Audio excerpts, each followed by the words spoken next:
Channel पर।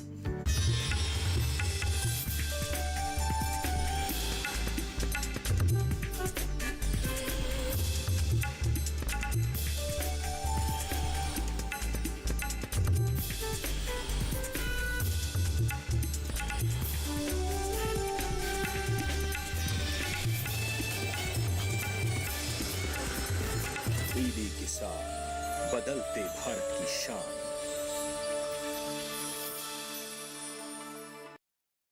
Come on boys, let's go practice. अरे रुक यार, मेरे बैंक अकाउंट में गलत एंट्री का प्रॉब्लम हो गया है। अरे तो बैंक को कंप्लेन करना। बैंक को लिखे 1 महीना हो गया है, बट वो गूगली पे गूगली डाले जा रहा है। तो आरबीआई के बैंकिंग लोकपाल को इन्फॉर्म करो। रुक, मैं समझाता हूँ। जैसे क्रिकेट में थर्ड अंपायर, वैसे ही आरबीआई का बैंकिंग ओम्बड्समैन। आरबीआई कहता है अगर बैंक आपकी कंप्लेंट को 1 महीने में नहीं सुलझाता तो आरबीआई के बैंकिंग ओम्बड्समैन में कंप्लेंट करो। यह आरबीआई का आसान तरीका है आपकी कंप्लेंट सुलझाने का, और वो भी फ्री। समझे? आरबीआई कहता है जानकार बनिए, सतर्क रहिए।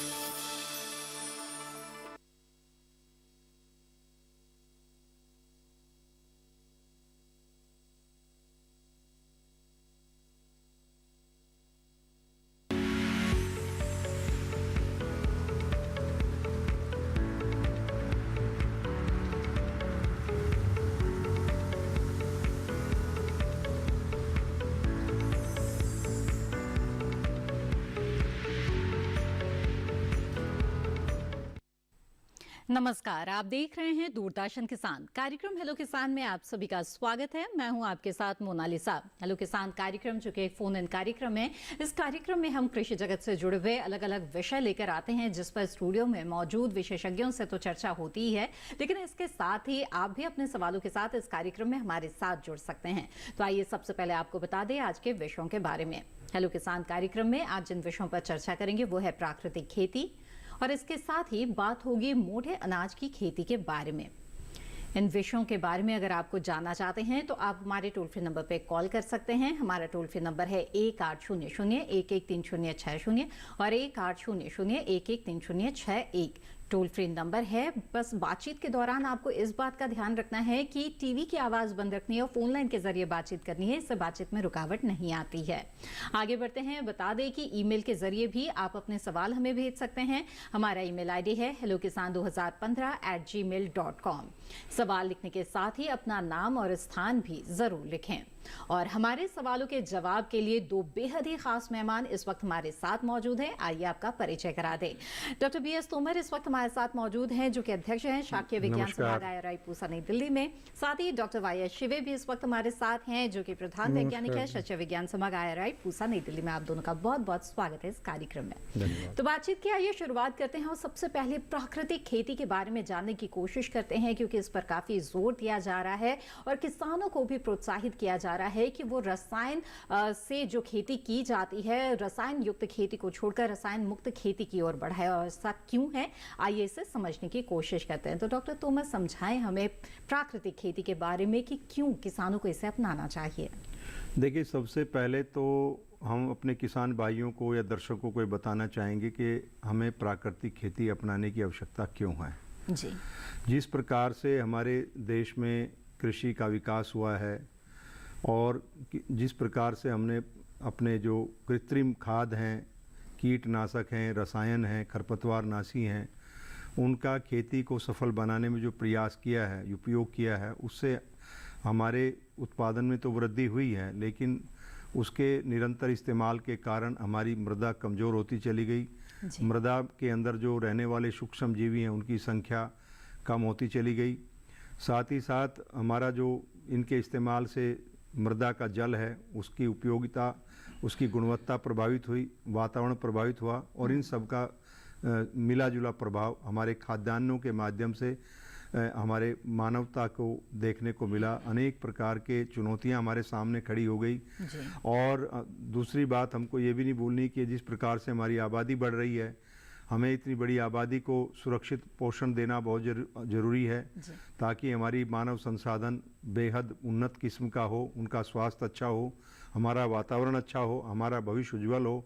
आने वाली हमारी जो पीढ़ी हैं उनके लिए हम सुरक्षित अपने भूमंडल को दे सकें। जी। तो ये सारी चुनौतियां हमारे सामने हैं। तो इन सब को इस विषय को हम किस प्रकार से चिन्हित करते हैं, एड्रेस करते हैं, तो उसके लिए प्राकृतिक खेती या कार्बनिक खेती या सुरक्षित खेती, जिसके अनेक रूप हो सकते हैं, उसको अपनाने की आज हमें नितांत आवश्यकता है। तो कई चुनौतियों का समाधान है प्राकृतिक खेती।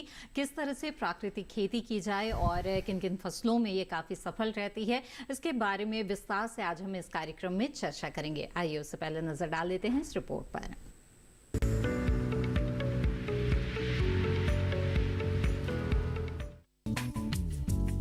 खेती को सफल बनाने और सुखद परिणाम लेने के लिए जरूरी है कि कृषि प्रकृति के अनुरूप की जाए। इसमें जितना कम रसायनों का प्रयोग होगा, भविष्य उतना ही सुरक्षित माना जाएगा। इसीलिए अब ज्यादातर किसान प्राकृतिक खेती को अपना रहे हैं, जिसमें पशुधन का खासा योगदान है। पशुओं के गोबर व गोमूत्र से बेहतर खाद और कीटनाशक बनाया जा सकता है, जिससे प्राकृतिक खेती के लिए जरूरी संसाधन आसानी से मिल जाते हैं। हमारे देश में ऐसे कई किसान हैं जो खेती के साथ पशुपालन नहीं करते। उनके लिए खाद उपलब्ध हो सके, इसके लिए सरकार अहम कदम उठा रही है। साल 2023-24 के लिए पेश किए गए बजट में वित्त मंत्री ने घोषणा की है कि अगले 3 सालों में सरकार 1 करोड़ किसानों को प्राकृतिक खेती अपनाने के लिए सहायता देगी। प्राकृतिक खेती को बढ़ावा देने के लिए 459 करोड़ रुपए का प्रावधान किया गया है। इतना ही नहीं, प्राकृतिक व जैविक खेती को और समृद्ध बनाने के लिए कृषि विश्वविद्यालयों में पाठ्यक्रमों को संशोधित किया जाएगा, जिससे आने वाली पीढ़ी प्राकृतिक खेती को बेहतर तरीके से समझ और अपना सके।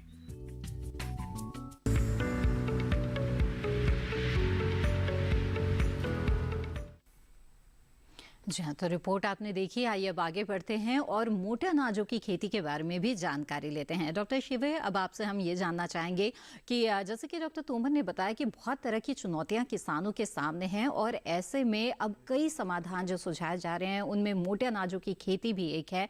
और ये कहा जा रहा है कि जो किसान हैं उन्हें मोटे अनाज की खेती करनी चाहिए।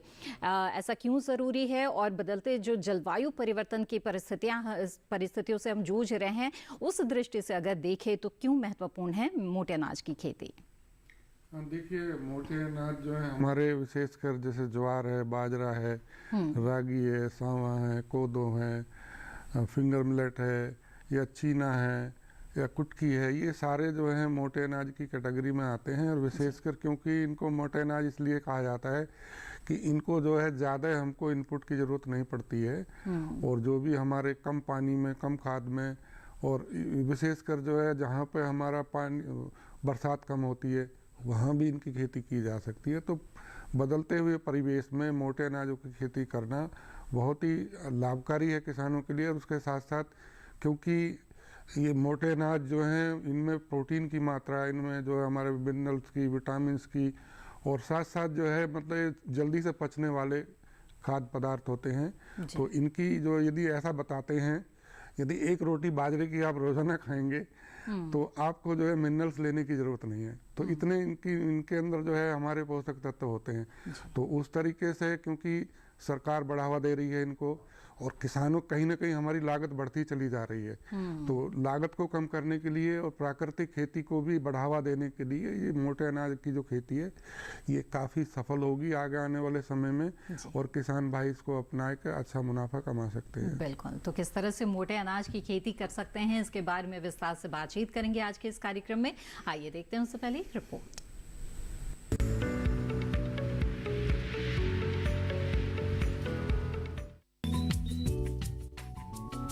श्री अन्न की खेती का दायरा बढ़ाने के लिए सरकार खासा प्रयास कर रही है और इस प्रयास में किसान भी भरपूर सहयोग कर रहे हैं। हमारे देश में मोटे अनाजों की खेती आंध्र प्रदेश, छत्तीसगढ़, गुजरात, हरियाणा, कर्नाटक, केरल, मध्य प्रदेश, महाराष्ट्र, ओडिशा, राजस्थान, तेलंगाना, उत्तराखंड और उत्तर प्रदेश राज्यों में की जाती है। ये फसलें सिर्फ पोषक अनाज फसलें ही नहीं है, बल्कि ये पशुओं के लिए चारा फसलें तो कुक्कुट पालन के लिए भी छोटा दाना फसलें भी हैं। इसीलिए इनकी उपयोगिता काफी बढ़ जाती है। आंकड़ों की माने तो राष्ट्रीय खाद्यान्न उत्पादन में करीब 7 मिलियन हेक्टेयर में बाजरे की खेती, 10.1 मिलियन टन ज्वार और रागी का 1.8 मिलियन टन उत्पादन लिया जाता है।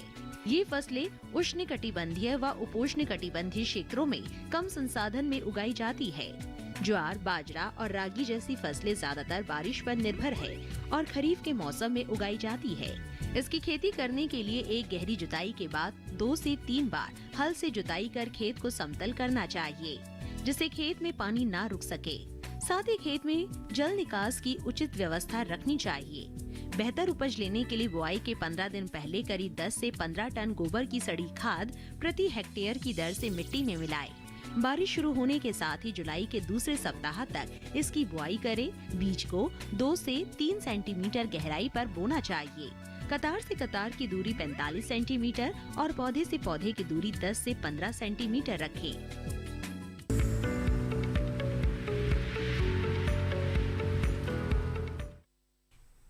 जी हाँ, तो रिपोर्ट आपने देखी और इन विषयों पर अगर आप कुछ और भी जानना चाहते हैं तो आप हमारे टोल फ्री नंबर पे कॉल कर सकते हैं या फिर जैसे कि हमने आपको बताया कि ईमेल के जरिए भी आप अपने सवाल हमें भेज सकते हैं। ईमेल आईडी है hellokisan2015@gmail.com और बहुत सारे सवाल जो हैं वो आने शुरू हो चुके हैं। आइए कुछ सवालों को यहाँ पर कार्यक्रम में शामिल करते हैं। एक सवाल भेजा है आलोक रंजन साहू जी ने संबलपुर ओडिशा से। ये जानना चाहते हैं कि प्राकृतिक खेती में NPK की पूर्ति कैसे करें। डॉक्टर तोमर। निश्चित रूप से ये जो प्रश्न साहू जी ने पूछा है ये एक बहुत ही व्यावहारिक प्रश्न है और सभी किसानों और योजनाकर्ताओं के मन में एक ये है कि भाई हमारे फसलों के संतुलित विकास के लिए 17 पोषक तत्वों की आवश्यकता होती है, जिसमें नाइट्रोजन, फास्फोरस, पोटास, सल्फर और ये अधिक मात्रा में आवश्यकता होती है जी। तो इनकी उपलब्धता जब तक पौधे को नहीं होगी तो हमारे पौधे का संतुलित विकास नहीं होगा। तो इनके हमारे पास विकल्प क्या हैं? हमें विकल्पों को पहचानना है और उनका इस्तेमाल करना। पहला विकल्प है हमारे पास गोबर की खाद। अच्छी प्रकार से सड़ी हुई गोबर की खाद में नाइट्रोजन, फास्फोरस, पोटास कम मात्रा में होता है, लेकिन उसके साथ साथ उसमें कार्बनिक तत्व बढ़ाने की क्षमता होती है और सूक्ष्म तत्व जो कम मात्रा में आवश्यकता होती है उनकी उपलब्धता होती है। दूसरा है इनकी मात्रा को आगे उन्नत करने के लिए हम वर्मी कंपोस्ट के इस्तेमाल की भी बात करते हैं। वर्मी कंपोस्ट के अंदर भी गोबर की खाद की अपेक्षा बेहतर पोषक तत्व होते हैं। और तीसरा विकल्प है हमारे पास कंपोस्ट। हम जो हैं फसलों के जो ऑर्गेनिक उत्पाद हैं उनको, दलहनों को विशेष रूप से गोबर के अंदर, मूत्र के अंदर और बिछावन के अंदर जो पशुओं के नीचे बिछाई जाती है उन सबको हम लेकर के कंपोस्ट बनाएं। और तीसरा है इनको काफ़ी हद तक 25 से 30% हम इनकी मात्रा को, नाइट्रोजन की मात्रा को जो हमारे जीवाणु खाद हैं, राइजोबियम हैं, एजिटोबैक्टर हैं, इनके इस्तेमाल के माध्यम से भी हम इनकी आपूर्ति कर सकते हैं। और मैं किसान भाई को बताना चाहता हूं कि हमारी बहुत सारी मृदाओं में फास्फोरस और पोटास प्रचुर मात्रा में रहता। हम निरंतर इनका इस्तेमाल करके इनकी मात्रा जब हम टेस्ट कराते हैं तो ये अपनी मात्रा की वांछित मात्रा से भी अधिक मिलते हैं। उसका कारण क्या है? किसान भाई जब इनका DAP का, फास्फोरस का निरंतर इस्तेमाल करते हैं तो ये ज़मीन के अंदर जमा होते चले जाते हैं, क्योंकि ये पानी के संपर्क में आकर के फास्फोरस विशेष करके पौधों को उपलब्ध नहीं हो पाता है। तो ऐसे में फास्फोरस को कैसे हम पौधों को उपलब्ध कराएं, उसके लिए फास्फोरस सोलेबलाइजिंग बैक्टीरिया है, पोटास सोलेबलाइजिंग बैक्टीरिया है और बहुत सारे दूसरे तत्वों को उपलब्ध कराने के लिए हमारे सूक्ष्म तत्वों का एक समूह कंसोर्शिया बनाया गया है, जो के इस्तेमाल से इनको हम पौधों को उपलब्ध करा सकते हैं। ये विकल्प हमारे सामने हैं और इन विकल्पों को हम लेने के लिए हमें अधिक मात्रा में इनका इस्तेमाल करने की आवश्यकता होती है। या रॉक फॉस्फेट भी हम उसको इस्तेमाल में ला सकते हैं, या हमारा हड्डी का चूरा है उसको भी हम इस्तेमाल में ला सकते हैं। और इन चीज़ों को इस्तेमाल करते हुए फसल चक्रों का इस्तेमाल करें, दलहनी फसलों को इस्तेमाल करें ताकि वातावरण की स्वतंत्र नाइट्रोजन को स्थायीकरण किया जा सके। इन सब को एक इंटीग्रेटेड तरीके से जब हम इनका इस्तेमाल करेंगे तो निश्चित रूप से हम नाइट्रोजन और फास्फोरस, पोटास की इन उपलब्धता को आपूर्ति कर सकते हैं। बिल्कुल। तो आलोक जी, मुझे उम्मीद है आपके सवाल का जवाब मिल गया होगा। आगे बढ़ते हैं, अगला सवाल लेते हैं अंकुर सहाय जी का, जो कि उन्होंने सवाल भेजा है आजमगढ़ उत्तर प्रदेश से। जानना चाहते हैं कि मोटे अनाजों में कौन कौन सी फसल आती है और मोटे अनाजों की खेती ज्यादातर हम किस समय कर सकते हैं। तो डॉक्टर शिवे, आपने बताया कौन कौन सी फसलें आती है, समय कौन सा उपयुक्त होगा? जी बिल्कुल। मोटे अनाज में हमारा ज्वार है, बाजरा है, रागी है, सावा है, कोदो है, फिंगर मिलेट है और चीना है, ये सारी फसलें जो है इसके मोटे अनाज में आती हैं। लेकिन क्योंकि इन्होंने उत्तर प्रदेश से ये सवाल लिखा है, तो मेरे विचार से यहाँ पे ज्वार की खेती, बाजरे की खेती और रागी की खेती प्रमुख रूप से की जाती है। तो ये कोई भी फसल अपने लिए चुन सकते हैं, लेकिन ये सारी फसलें विशेषकर जो है खरीफ के सीजन में उगाई जाती हैं। विशेषकर इनका जो बुआई का समय होता है वो जुलाई का प्रथम सप्ताह होता है, तो उस समय इनकी बुआई कर सकते हैं। यदि अर्ली मानसून आ जाता है तो थोड़ी पहले भी बिजाई इनकी कर सकते हैं। जी बिल्कुल अंकुर जी, उम्मीद है आपके सवाल का जवाब मिल गया होगा। और आगे बढ़ते हैं डॉक्टर तोमर, आपसे जानना चाहेंगे कि जो प्राकृतिक खेती है ऐसा क्यों है कि इसे गाय आधारित खेती भी कहा जाता है, क्या भूमिका है इसमें? देखिए, जब हम प्राकृतिक खेती की बात करते हैं और हम इसको और भी हमें विस्तार से समझने की आवश्यकता है मोनिशा जी कि प्राकृतिक खेती है क्या। हम जब भी इस कार्यक्रम में आता हूं, मैं इस बात को बताने का प्रयास करता हूं कि प्राकृतिक खेती क्या है। प्राकृतिक खेती का यहाँ अभिप्राय यह है कि प्रकृति द्वारा प्रदत्त उत्पादों का इस्तेमाल करते हुए, उसमें गाय भी हो सकती है, उसमें पशु भी हो सकते हैं, दूसरे पशु भी हो सकते हैं, या पौधे भी हो सकते हैं, कीड़े भी हो सकते हैं, और प्रकृति के दूसरे अंग भी हो सकते हैं। इन सब का इंटीग्रेटेड इस्तेमाल करके खेती करना एक प्राकृतिक खेती का स्वरूप है। और हम देखते हैं कि आज हमारे देश में प्राकृतिक खेती की तरफ काफ़ी लोग अग्रसर भी हो रहे हैं, और उसको कई लोग ऑर्गेनिक खेती के रूप में, या सुरक्षित खेती के रूप में, या प्राकृतिक आधारित खेती के रूप में, या परंपरागत खेती के रूप में उसको देख रहे हैं और कर रहे हैं।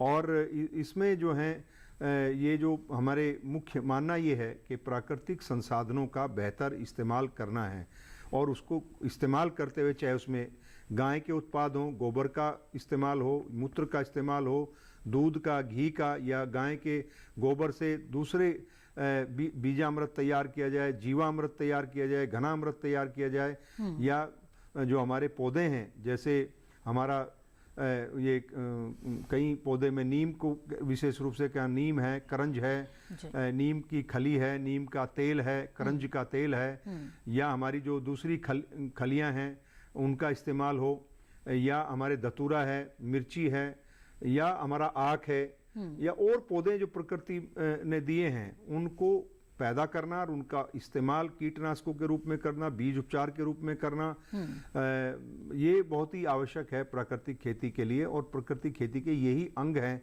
जिनको मैं बार बार अपने संवाद के माध्यम से या चर्चा के माध्यम से अपने किसानों को बताने का प्रयत्न या प्रयास करता हूं। बिल्कुल। आइए अब आगे बढ़ते हैं। प्राकृतिक खेती के साथ साथ मोटे अनाजों की खेती के बारे में भी हमारी चर्चा यहाँ पर जारी है। तो डॉक्टर शिवे, आपसे जानना चाहेंगे देश के वो कौन से भाग हैं, हिस्से हैं जहाँ पर मोटे अनाज की खेती बहुत ही सफलतापूर्वक की जा रही है, और कहाँ इन क्षेत्रों को और भी विस्तार देने की आवश्यकता आप महसूस करते हैं?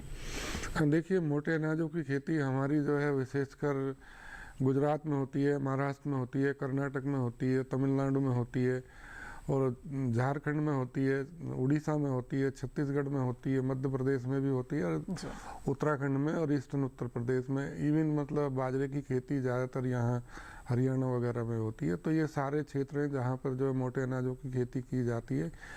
और इनका जो है, क्योंकि अलग अलग जगह अलग अलग हमारे मोटे अनाज उगाए जाते हैं, विशेषकर जो ज्वार है जैसे ये महाराष्ट्र में, और हमारे गुजरात में वहाँ बहुत ज़्यादा होती है। इवन बाजरा भी गुजरात में, महाराष्ट्र में, हरियाणा में यहाँ ज़्यादा होता है। लेकिन जैसे रागी वगैरह है ये पूर्वी उत्तर प्रदेश में और उत्तराखंड में यहाँ वो ज़्यादा होती है। सांवा है, कोदो है, ये सारी चीज़ें जो हैं उत्तराखंड में ज़्यादा होती है। और इसके साथ साथ चीना कुछ मात्रा में जो है हमारी आंध्र प्रदेश के अंदर होती है, और कुछ मात्रा में हमारा जो है कर्नाटक के अंदर होती है। तो अलग अलग जगह अलग अलग जो मोटे अनाज हैं वो उगाए जाते हैं। लेकिन विशेषकर जो है जैसे ज्वार है, बाजरा ज़्यादातर सभी जगह उगाई जाती है।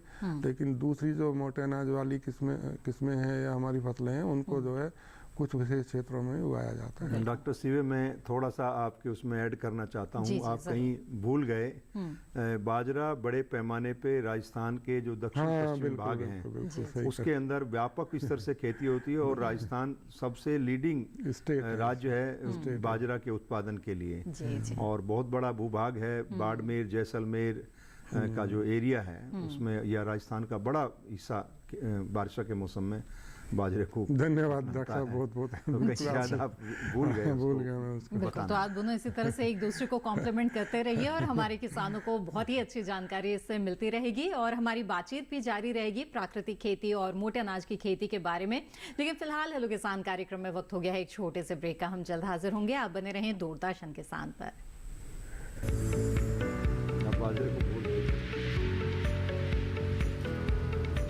अरे भाई सुना नहीं क्या, केसीसी ने किसानों का जिंदगी बदल दिया है। देश के छोटे किसान 1,60,000 रुपए तक का कर्ज बिना किसी गारंटी को ले पाएंगे। ब्याज खोरों से भी पीछा छुटा। मैं तो जैविक खेती का पूरा सामान मंगा लिया, केसीसी का भी कोई दबाव नहीं है। ब्याज चुकाने के लिए पूरा 1 साल मिलता है। समय पर भुगतान करने पर केवल 4% के सालाना ब्याज पे लोन मिल गया मुझे। अपना आधार कार्ड, लेटेस्ट फोटो और जमीन के कागजात लेके अप्लाई करो बस। और नामांकन भरने के लिए जेब भी ढीली नहीं करनी पड़ी।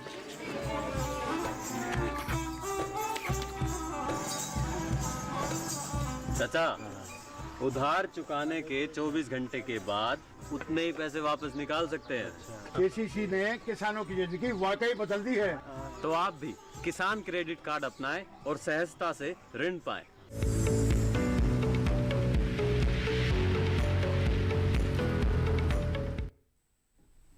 ब्रेक के बाद आप सभी का फिर से स्वागत है। आप देख रहे हैं कार्यक्रम हेलो किसान। आज इस कार्यक्रम में हम प्राकृतिक खेती और इसके साथ ही मोटे अनाज की खेती के बारे में विस्तार से बातचीत कर रहे हैं। इन विषयों के बारे में जानकारी हासिल करना चाहते हैं तो आप हमारे टोल फ्री नंबर पर कॉल कर सकते हैं। हमारा टोल फ्री नंबर है 1800-113060 और 1800-113061। इसके अलावा आप ईमेल के जरिए भी अपने सवाल हमें भेज सकते हैं। ईमेल आईडी है hellokisan2015@gmail.com। साथ ही आपको बता दें कि ट्विटर, फेसबुक या इंस्टाग्राम जैसे जो सोशल मीडिया के अलग अलग प्लेटफॉर्म्स हैं, इनके जरिए भी आप अपने सवाल हम तक पहुंचा सकते हैं। बातचीत को आगे बढ़ाएंगे, लेकिन कुछ सवालों को आइए यहाँ पर शामिल करते हैं। ईमेल के जरिए सवाल भेजा है शुभम कुमार जी ने और ये जानना चाहते हैं कि कैसे पता करेंगे कि ये प्राकृतिक खेती से उत्पन्न हुई सब्जी है। क्या इसके जांच के लिए कोई मशीन है या कोई तरीका है कि ये बता सके कि सब्जी प्राकृतिक रूप से उत्पन्न हुई है? तो डॉक्टर तोमर, क्या बताना चाहेंगे आप इस बारे में? देखिए, सब्जी को या फल को, फूल को, अनाज को देख के तो हम नहीं बता सकते कि ये प्राकृतिक तरीके से उत्पादित है या इनऑर्गेनिक है जी। हाँ, निश्चित रूप से सरकार ने इसके मापदंड बनाए हैं कि जब हम प्रमाणीकरण की व्यवस्था की है, जब किसान प्राकृतिक खेती करता है या कार्बनिक उत्पाद पैदा करता है, उसके लिए इसके प्रमाणीकरण के नियम कायदे सरकार ने बनाए हैं और उसका मुख्य रूप से रजिस्ट्रेशन होता है और समय समय पे उसका निरीक्षण किया जाता है। जब वो कार्बनिक उत्पाद के जो मापदंड हैं उनको अगर वो पूरा करते हैं तब उनको प्रमाण पत्र दिया जाता है। तो ये तो हुई एक वैधानिक लीगल प्रक्रिया जी। लेकिन इसके अलावा भी अगर आप वास्तव में अपनी कर्तव्य निष्ठा और कर्तव्यपरायणता को ध्यान में रखते हुए और अपनी वैल्यूज़ को लेकर के अगर कोई उत्पाद ईमानदारी से पैदा करते हैं तो उसमें आवश्यक होता है भरोसा जीतना, उत्पादनकर्ता को उपभोक्ता का विश्वास जीतना है, जो एक हमारी इनफॉर्मल व्यवस्था है। क्योंकि अभी शुरुआत हुई है प्रमाणीकरण की और काफ़ी लोग करा भी रहे हैं, कभी जानकारी की भी आवश्यकता होती है और अब इसके लिए हमें प्रचार प्रसार की भी आवश्यकता है कि भाई किसान भाई अगर प्राकृतिक उत्पाद पैदा करना चाहते हैं तो उसका प्रमाणीकरण कैसे कराएं। तो वो अपने जिला के कृषि अधिकारी से या अपने कृषि विज्ञान केंद्र से राष्ट्रीय स्तर पे कई एजेंसियां इसके लिए चिन्हित की गई हैं क्षेत्र अनुरूप, ताकि किसान को दूर जगह ना जाना पड़े और इसको उत्पाद को करके हम उस सर्टिफिकेट के साथ अपने उत्पाद को बिक्री में बेच सकते हैं। लेकिन मैं फिर भी कहना चाहता हूँ, सरकारी व्यवस्था अपनी जगह काम करती है। अगर हम अपना उपभोक्ता का ईमानदारी के साथ, निष्ठा और कर्तव्यपरायणता के साथ अगर हम उसको करते हैं तो भी हम एक बेहतर उत्पाद दे सकते हैं उपभोक्ता को। जी बिल्कुल। तो शुभम जी, इसमें थोड़ा सा मैं जोड़ना चाहता हूँ। जी, डॉक्टर शिवे को जोड़ना चाहता हूँ। देखिए, ये ना जो प्राकृतिक खेती है या जैविक खेती है, ये एक विश्वास के ऊपर होती है। इसकी जो भी हम सर्टिफिकेशन लेते हैं या प्रमाणीकरण लेते हैं, वो इस बात की गारंटी देता है कि ये जो है इस तरीके से प्राकृतिक रूप से उगाई गई है, जैविक खेती के रूप में उगाई गई है और इसमें किसी तरीके के केमिकल का इस्तेमाल नहीं किया गया है। तो मार्केट में जैसे तोमर साहब ने बताया कि इसका अपना उत्पाद का जो है एक ब्रांडिंग करनी होती है, विश्वास जीतना होता है। तो कोई भी जो प्राकृतिक खेती या जैविक खेती से हम उत्पादन करते हैं, वो इस चीज़ की गारंटी देता है कि इसमें कोई भी सिंथेटिक केमिकल्स नहीं मिलाए गए हैं और इसमें किसी तरीके का कोई रेजिडू नहीं है। लेकिन फिर भी यदि प्रमाणीकरण के बाद में इस चीज़ की गारंटी को नहीं देता कि क्वालिटी कैसी है, क्वालिटी के लिए इसमें गारंटी नहीं है सर्टिफिकेशन में। ये जो है एक प्रमाणीकरण की है कि ये जो नेचुरल फार्मिंग के या प्राकृतिक फार्मिंग के खेती के जो भी सिद्धांत हैं, उनको फॉलो करके खेती की गई है या उत्पाद पैदा बिल्कुल विश्वास पर आधारित है और आप उपभोक्ता का विश्वास जीतेंगे तो उपभोक्ता जरूर आपके पास आएंगे, क्योंकि गुणवत्ता चाहिए उपभोक्ता को। भले ही उसके लिए उन्हें 2 पैसे ज्यादा भी अगर खर्च करने पड़े, लेकिन आज की तारीख में लोग अपने स्वास्थ्य को लेकर बहुत ही जागरूक हो गए हैं। ऐसे में वो गुणवत्ता ढूंढते हैं। बिल्कुल, ये आप बातचीत को आगे बढ़ाते हैं और डॉक्टर तोमर, आपसे जानना चाहूंगी कि प्राकृतिक तरीके से सब्जियों की खेती अगर किसान करना चाहते हैं तो कौन सा मौसम उपयुक्त रहेगा, किस समय उन्हें जो खेती है वो करनी चाहिए, खेत की तैयारी किस तरह से करनी चाहिए इसमें?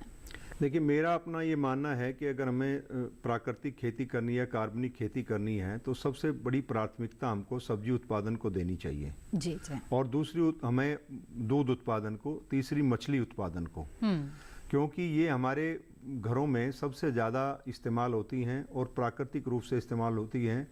और पत्तेदार सब्जियां, विशेषकर सब्जियों में भी विशेषकर पत्तेदार सब्जियां, जिनको हम उत्पादन करने के बाद उनको हम छिलाई नहीं कर सकते, उनकी धुलाई कर सकते हैं, उनको उबाल सकते हैं, उनको सुखा सकते हैं, लेकिन उनको छीलना नहीं जा सकता उनको। तो ऐसी परिस्थितियों में जब अगर हमें प्राकृतिक खेती की तरफ शुरुआत करनी है, तो मेरा ये मानना है कि सबसे पहले हमें सब्जी उत्पादन को, सब्जियों को प्राकृतिक खेती के रूप में अपनाना चाहिए।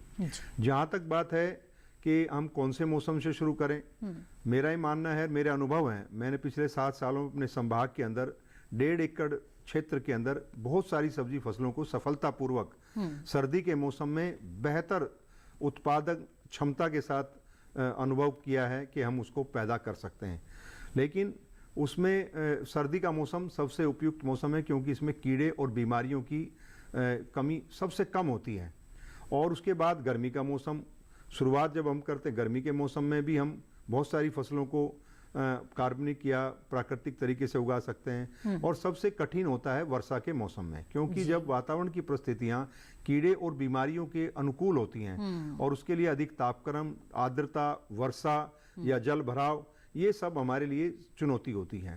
तो मेरा ही मानना है कि जो किसान प्राकृतिक खेती शुरू करना चाहते हैं या प्रारंभ करना चाहते हैं, तो उनको सर्दी के मौसम से करना है। और सर्दी के मौसम में मैं बहुत सारी फसलों को ऐसा बता सकता हूं जो हमने अनुभव किया है और हमारा विश्वास है, मेरा पूरा आत्मविश्वास है कि हम सर्दी के उन फसलों को बहुत सफलतापूर्वक कार्बनिक रूप से, सुरक्षित रूप से, निश्चित रूप से पैदा कर सकते हैं। लेकिन उसके लिए निरंतर प्रयास करने की आवश्यकता है। जी बिल्कुल। आइए अब आगे बढ़ते हैं और डॉक्टर शिवा, मैं आपसे ये जानना चाहती हूँ कि मोटे अनाज की खेती का दायरा लगातार बढ़ रहा है। आपने बताया देश के बहुत से हिस्से हैं जहाँ पर मोटे अनाज की खेती की जा रही है और बहुत से मोटे अनाजों की खेती के उत्पादन में हमने देखा है कि वृद्धि भी हुई है पिछले कुछ सालों की तुलना में। इसके उत्पादन को और भी बढ़ाने के लिए क्या उपाय करने चाहिए? देखिए, इनको उत्पादन को बढ़ाने के लिए जो हमारा सरकार ने इस बार जो बजट के अंदर एक प्रोविजन रखा है, सेंटर ऑफ एक्सीलेंस जो बनाया है Indian institute of millets research करके हैदराबाद में, वहाँ पे नए नए जो अनुसंधान कार्य किए जाएंगे और इसको जो है पूरा जो वैरायटी का हमारी जो किस्में निकलती हैं उनको डेवलप करने के लिए और फोकस्ड होके वैल्यू एडिशन पे काम किया जाएगा।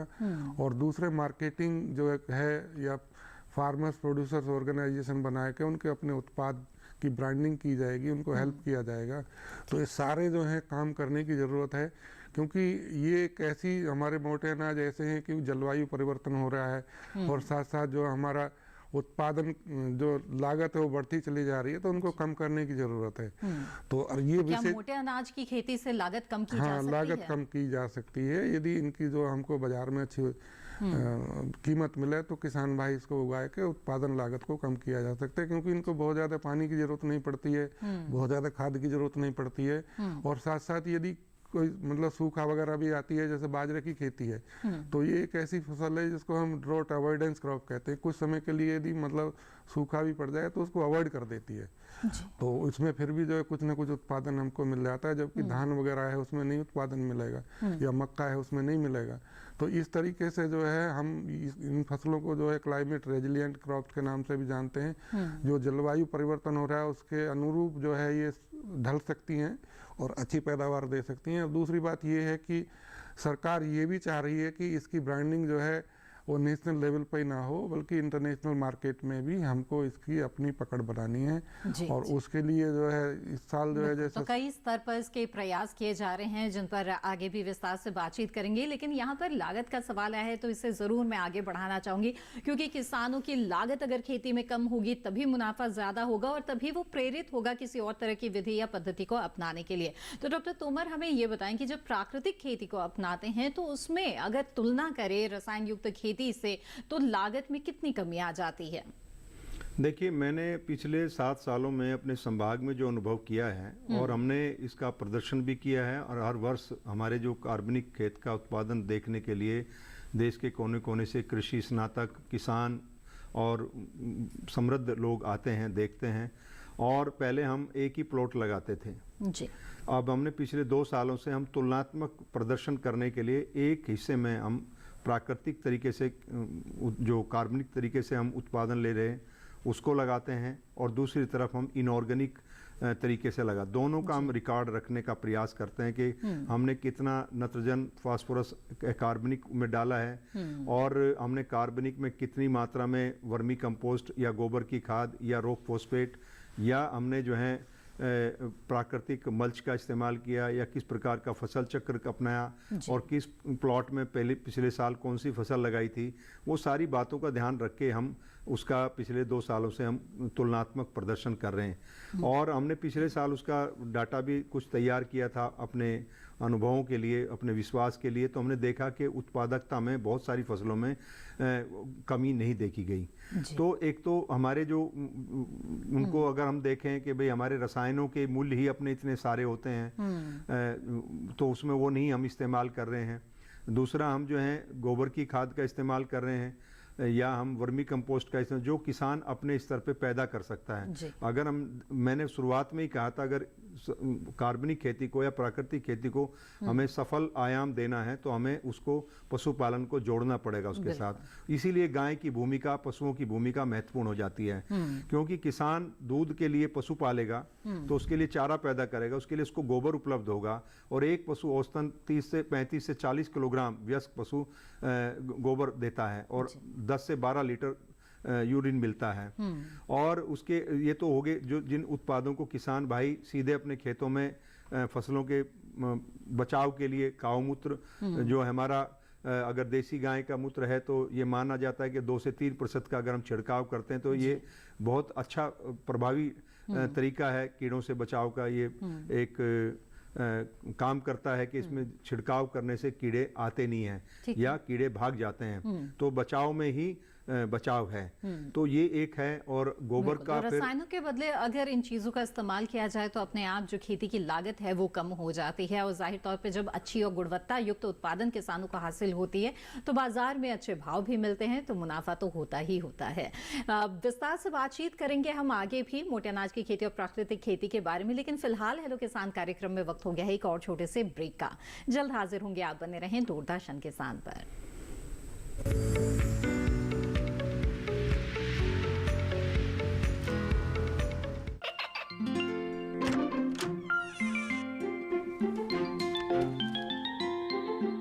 ये क्या हो रहा है? काशवी, इतने कम मार्क्स? काशू बेटा पढ़ा करो, पढ़ोगी नहीं तो आगे कैसे बढ़ोगी? मम्मा मैं भी तो आपसे यही कहना चाहती हूँ, पढ़ा करो। आप पढ़ोगे नहीं तो आगे कैसे बढ़ोगे? मतलब वो देखो। सिर्फ बैग पर छपा ऑर्गेनिक नहीं, ऑर्गेनिक का निशान पहचानिए। पीजीएस ऑर्गेनिक का ये लोगो उन किसानों की पहचान है जो आज भी परंपरागत विधि से रसायन मुक्त खेती कर आपके लिए शुद्ध फसल उपजा रहे हैं।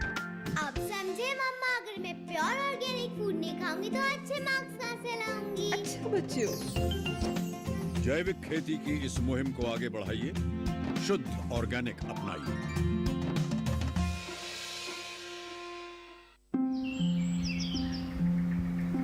अरे अरे अरे क्या कर रहा है? इधर इधर इधर, हम बोल रहे हैं तेरे बीजू का। पुतला बोल रहा है? हाँ, पक्षियों से तो हम खेत को बचा लेते हैं, पर इन घातक रसायनों से कैसे बचाएं? मतलब? देख बेटा, तू जो ये अंधाधुंध रसायन मिलाता है ना, मिट्टी की सेहत बिगड़ने लगी है। और जब माटी ही कमजोर पड़ जाएगी तो उपज कैसे सेहतमंद होगी? हाँ? अरे पहले ऐसा नहीं था।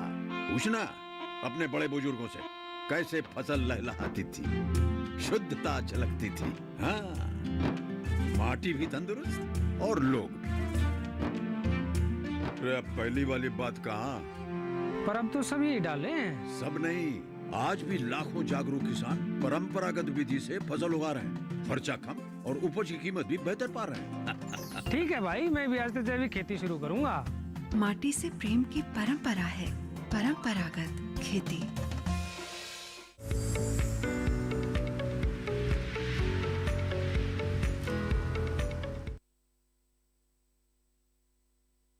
आप देख रहे हैं कार्यक्रम हेलो किसान। इस कार्यक्रम में आज हम प्राकृतिक खेती और मोटे अनाज की खेती के विषय पर विस्तार से बातचीत कर रहे हैं।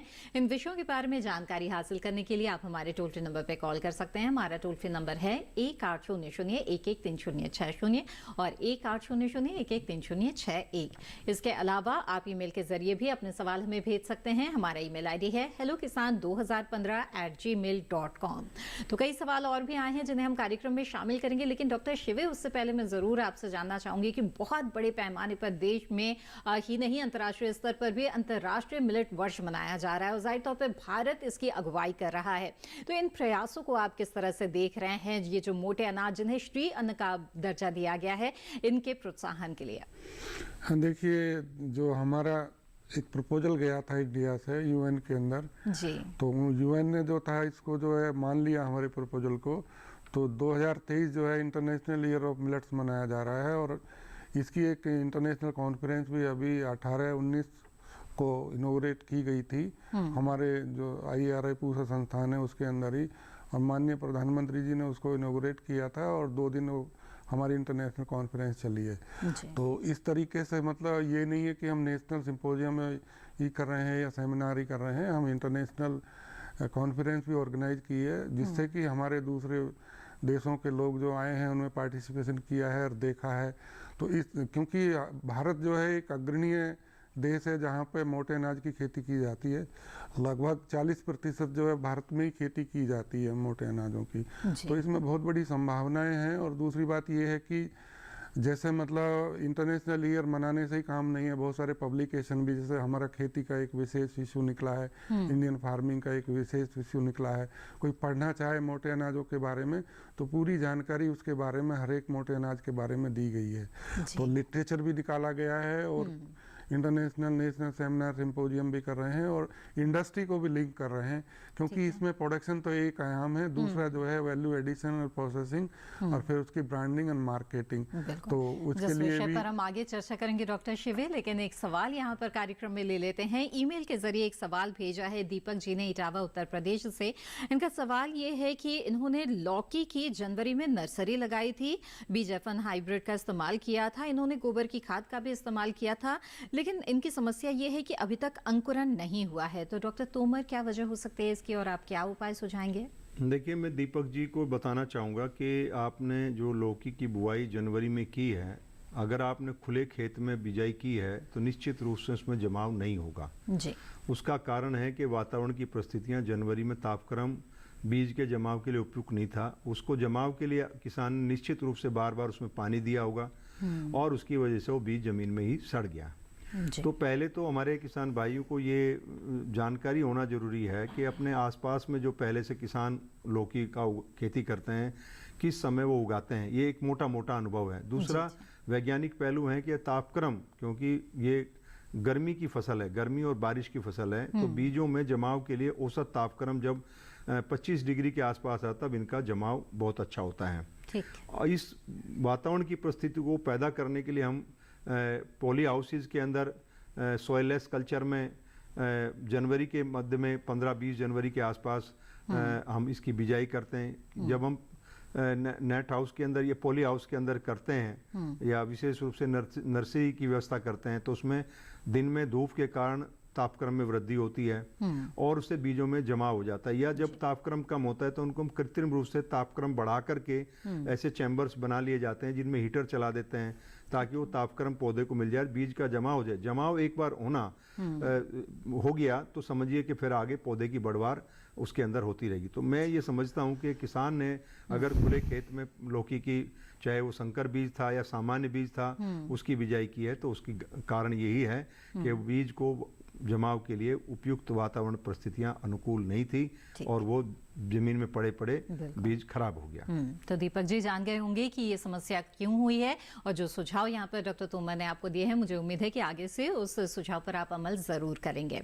बातचीत को यहाँ पर आगे बढ़ाते हुए डॉक्टर शिवे, जैसे कि हम बात कर रहे थे कि अंतर्राष्ट्रीय मिलेट वर्ष मनाया जा रहा है और इस क्रम में जो तमाम आयोजन किए जा रहे हैं, मेले लगाए जा रहे हैं, हमने देखा कि उसमें कितने तरह के जो कदन्न है, मोटे अनाज है, उनके उत्पाद मिल रहे हैं और ताकि लोगों के अंदर एक जागरूकता भी आ रही है कि इससे कितने तरह के उत्पाद बनाए जा सकते हैं। तो सीधे सीधे अनाज की जगह पे और भी कई चीजें जो हैं उसे उपभोग में लाया जा सकता है। तो ऐसे में जाहिर तौर पर जो इसका मूल्य संवर्धन है, खाद्य प्रसंस्करण है, इसकी भूमिका भी काफी बढ़ जाती है। तो किसानों के लिए ये कितनी बड़ी संभावनाएं हैं जो इस वक्त उभर कर सामने आ रही है और अगर इसके व्यवसाय से जुड़ना चाहते हैं तो किस तरह की व्यवस्था उनके लिए है?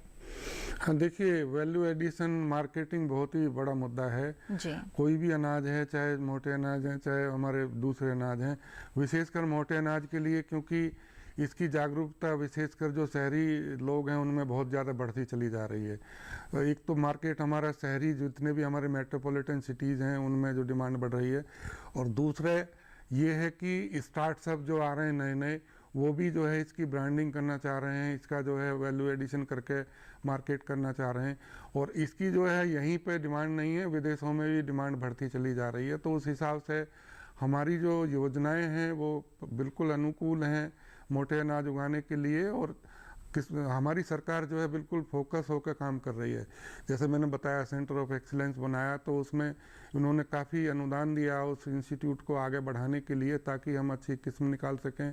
वैल्यू एडिशन का हम प्रोसेसिंग, जो हमारी प्रोसेसिंग होती है उसको हम अनुसंधान करके बता सकें कि इस तरीके से बिस्किट बनाए जा सकते हैं, इस तरीके से जो हमारे दूसरे और उत्पाद बनाए जा सकते हैं रेडी टू ईट। तो इस तरीके से प्रोडक्ट जो हैं, और उसमें जो इंडस्ट्री को भी लिंक किया है, क्योंकि इंडस्ट्री को अनुदान देकर जहाँ पे बाजरा ज़्यादा होता है, राजस्थान के अंदर जैसे बाजरा ज़्यादा होता है तो वहाँ पे बहुत सारे स्टार्टअप आ गए हैं।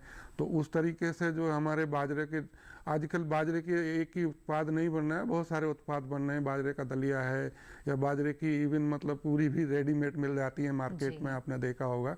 तो इस तरीके से ज्वार की भी आजकल मल्टीग्रेन आटे का बहुत ज़्यादा उपयोग हो रहा है।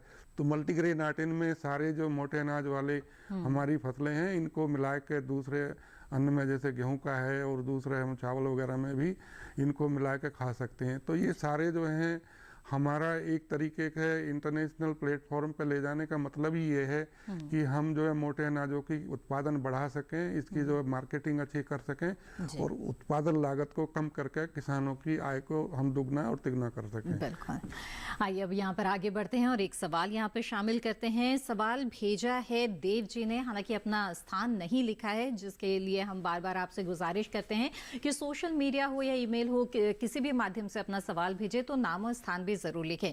सवाल इनका ये है कि ये प्राकृतिक खेती करना चाहते हैं और जानना चाहते हैं कि प्रशिक्षण कहाँ से ले सकते हैं।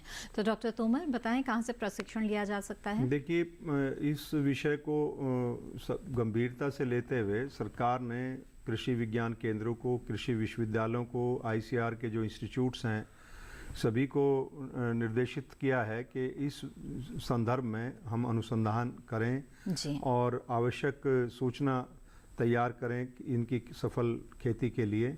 और इसके अलावा जो हमारे बहुत सारे NGOs हैं वो भी इस दिशा में काम कर रहे हैं। मैं कहना चाहूँगा कि तमिलनाडु में, गुजरात में, महाराष्ट्र में, राजस्थान में ऐसे बहुत सारे एनजीओ हैं जो इस दिशा में काम कर रहे हैं, प्रशिक्षण देने का भी काम कर रहे हैं। आज ही मेरे पास एक किसान आए थे, वो एक गाय अमृत आधारित एक उत्पाद था, उसने जमीन में इस्तेमाल करने के लिए, फसलों में छिड़काव के लिए, कीटनाशक के लिए ऐसे अनुभव किए गए हैं। कोई सुतारिया जी हैं, उनका उत्पाद था वो, उनका बारे में बताया। तो इस तरह से बहुत सारे कार्यक्रम हो रहे हैं।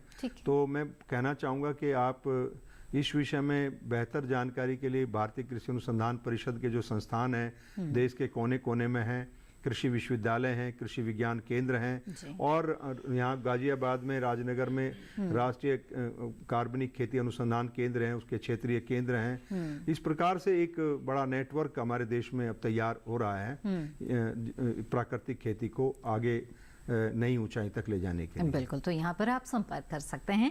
आगे बढ़ते हैं, अगला सवाल लेते हैं योगेश वर्मा जी ने, जिन्होंने सवाल भेजा है रायपुर छत्तीसगढ़ से, और ये भी जानना चाहते हैं कि मोटे अनाज की खेती करने के लिए प्रशिक्षण कहाँ से प्राप्त करें, साथ ही उत्पादन होने पर उसका विक्रय कहाँ करें।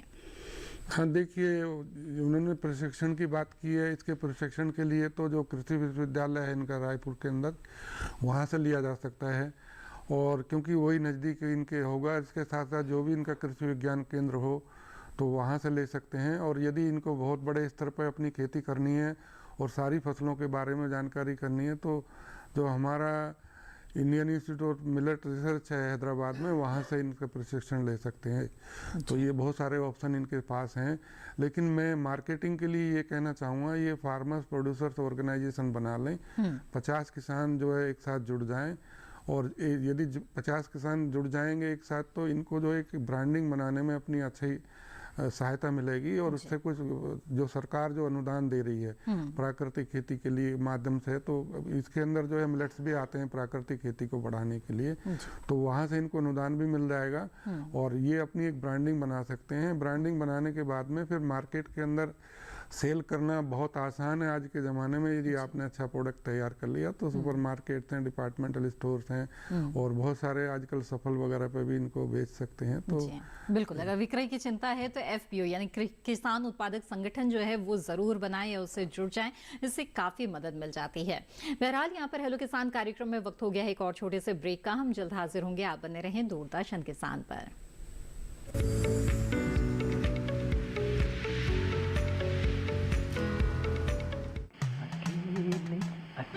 अरे वाह भैया, अकेले अकेले। अरे तू भी ले, पर खाएगा कैसे? मैं ऑर्गेनिक खेती की बात कर रहा रे बेटे। अकेले अकेले खेती कब तक करेगा? मतलब गांव में 20-25 किसानों का समूह बना के पंजीकरण करवा ले, फिर सरकारी ट्रेनिंग भी मिलेगी और मुफ्त जैविक बीज खाद भी।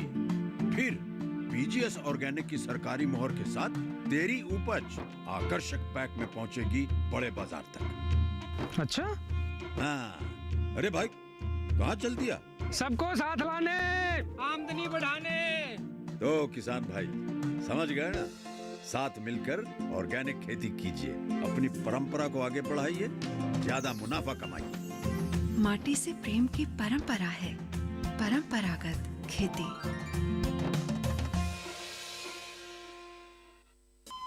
अरे सुन तो। मुझे क्या सुनाना चाहते हो? जो सुनाओ मेरी सौतन को। किसको? अरे वही तुम्हारा मोबाइल फोन जिससे सुबह शाम दिन रात चिपके रहते थे और कहते थे किसान कॉल सेंटर से बातें हो रही हैं। अच्छा, ये बात है। हाँ, क्यों? क्या हुआ? अब बात नहीं होती क्या? अब तो झट से बात हो जाती है। ऐसा क्या? हाँ, अब तो ज्यादा लाइनें और खास तकनीक के कारण खेती के माहिरों से तुरंत बात हो जाती है। और अगर कभी लाइन व्यस्त हो तो अपनी समस्या फोन पर रिकॉर्ड करा दो, वहाँ से फोन आ जाता है और समस्या की हल का मैसेज भी आ जाता है। ये देखो, आ गया। अरे वाह, इसका मतलब इंतजार की घड़ी अब खत्म। हाँ। तभी मैं सोचूं कि आजकल मुझ पर इतना प्यार क्यों आ रहा है। कृषि संबंधी समस्याओं का अपनी भाषा में तुरंत हल पाने के लिए पूरे भारत में किसी भी फोन से हेल्पलाइन नंबर पर संपर्क करें। किसानों का दोस्त किसान कॉल सेंटर।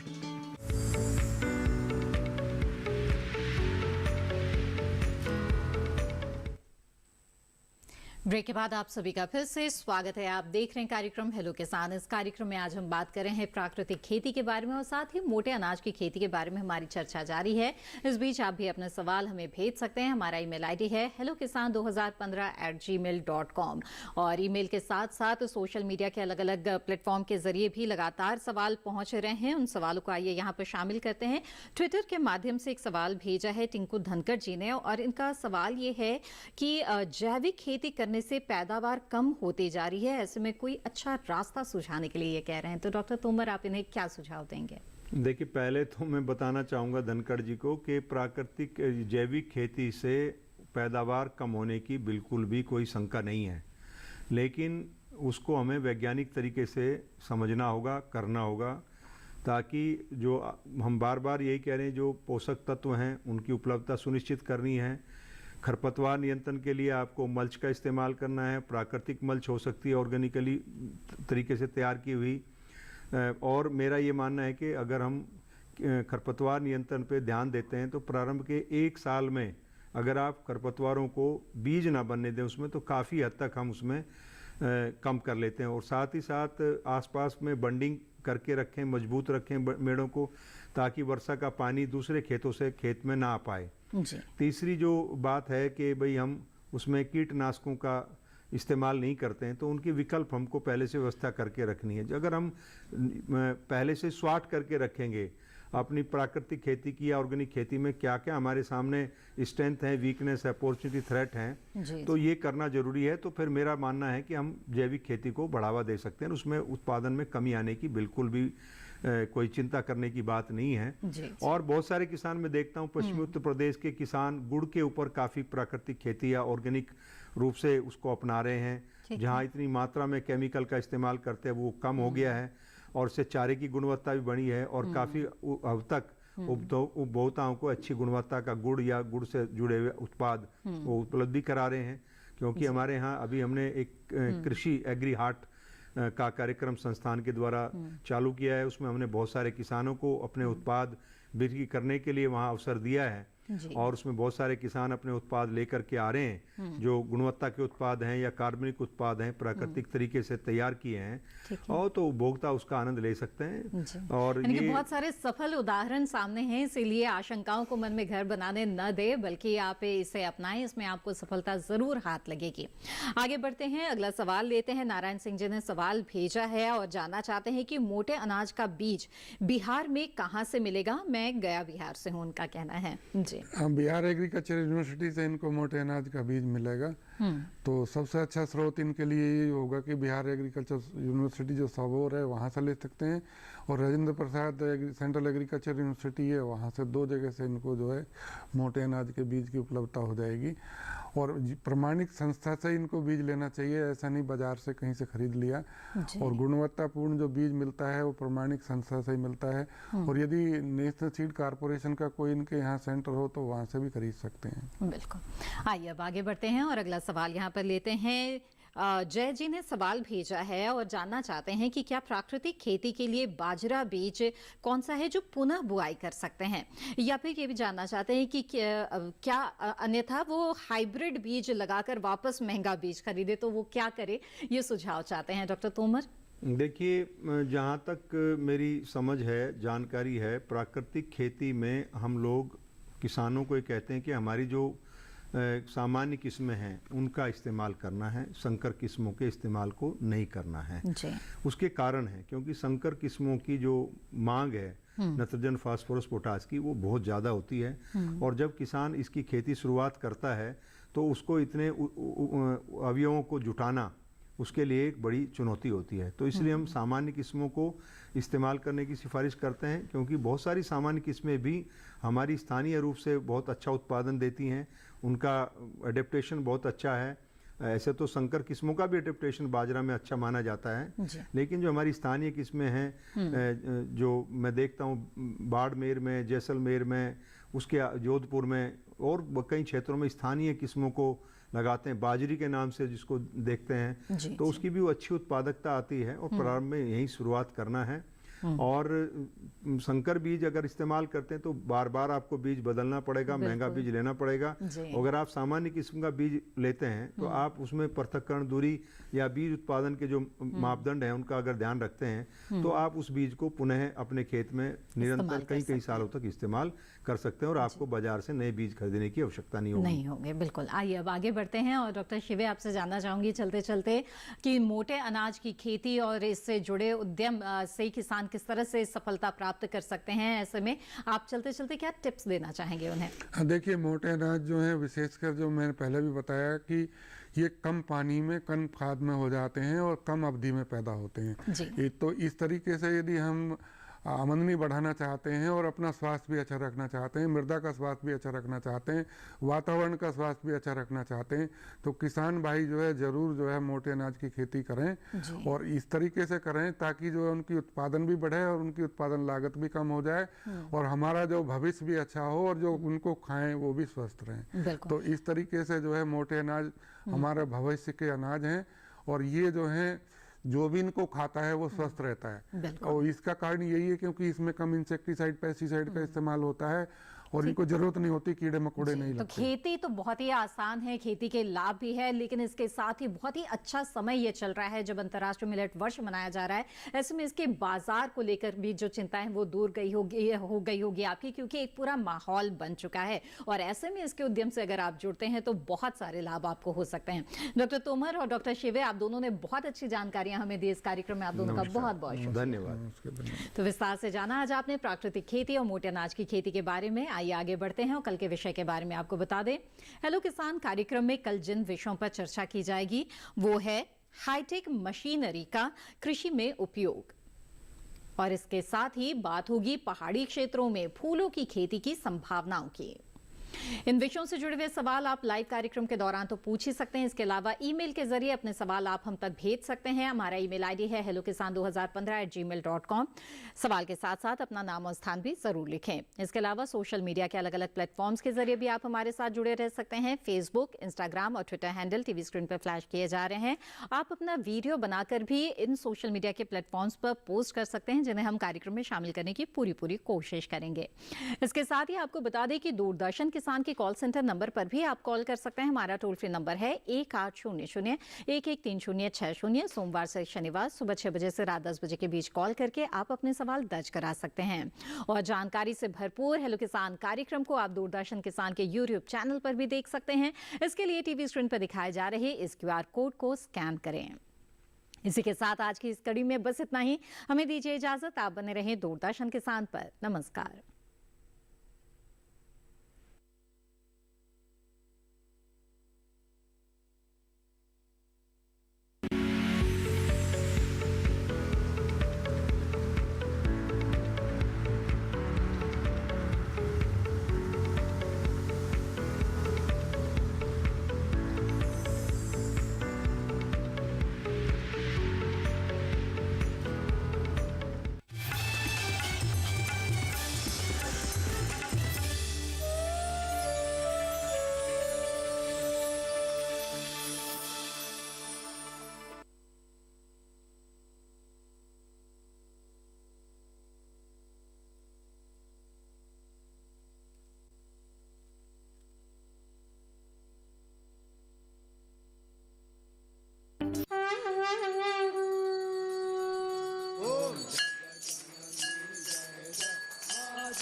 स्वस्थ